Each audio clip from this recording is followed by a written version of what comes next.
Distracted by the trio of natural and architectural jewels strewn across the skyline of this 1910 photo of Tacoma's North Downtown, we can easily miss the discreet banner stretched over a roadway in the foreground shadows. Its crisp caption, "You'll like Tacoma." Ooh, let me interrupt myself. At this moment in the video, look down and across, and you will see on the road in front of me a Washington State trooper pausing to remonstrate with me about standing in the middle of traffic. I tried to tell him that I was taking a photograph for history's sake, but he was not impressed. Nevertheless, he let me continue. Now back to the column. The year-old slogan originally had been adopted by Tacoma promoters during arch-rival Seattle's First World's Fair, the 1909 Alaska-Yukon Pacific Exposition, meant to encourage visitors to venture south to the self-styled City of Destiny. Directly across Lake Union from the fairgrounds, today's University of Washington campus, boosters had erected their Paul Bunyan-sized solicitation in huge, electrically illuminated letters.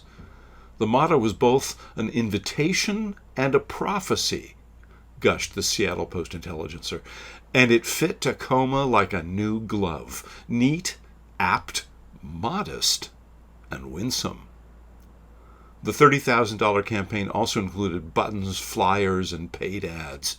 Even a patriotic march song was commissioned to amplify the message. "You'll like Tacoma, where rail meets sail, where all are prosperous, hearty, and hale. Down on Commencement Bay, New York's growing day by day. Tacoma, the peer of all."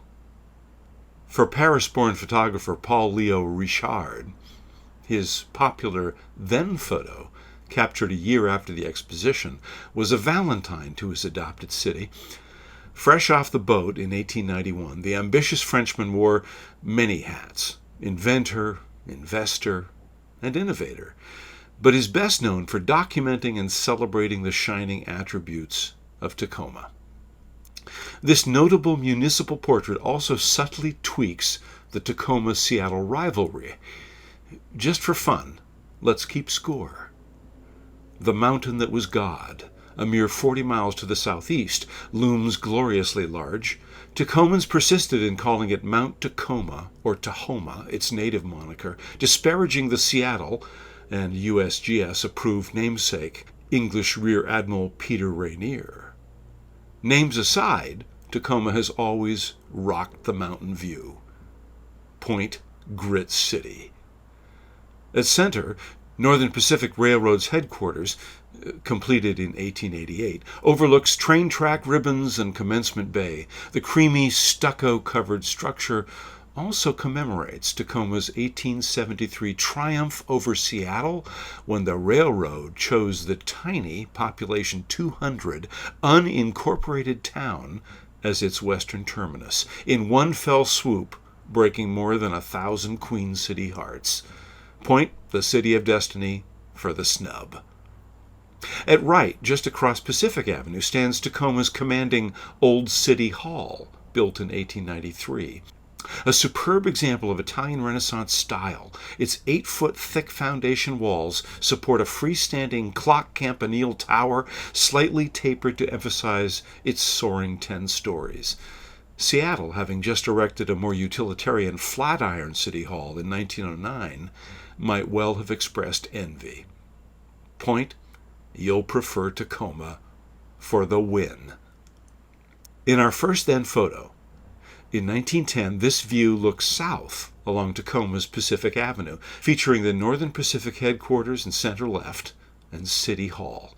Mount Rainier, aka Tacoma, floats above Commencement Bay. In our second then photo, nearly 20-foot-high letters broadcast Tacoma boosters' modest message to visitors at the Alaska-Yukon Pacific Exposition in 1909. In our third then photo, we see the sheet music cover for the promotional song Tacoma. In our now photo, a nearer prospect emerges from an off-ramp with the aid of my 20-foot pole. The Northern Pacific headquarters, now an office building, was last remodeled in 1983. Old City Hall, placed on the most endangered list of the Washington Trust for Historical Preservation in 2011, is being extensively restored by developer Tacoma and due to reopen in 2023.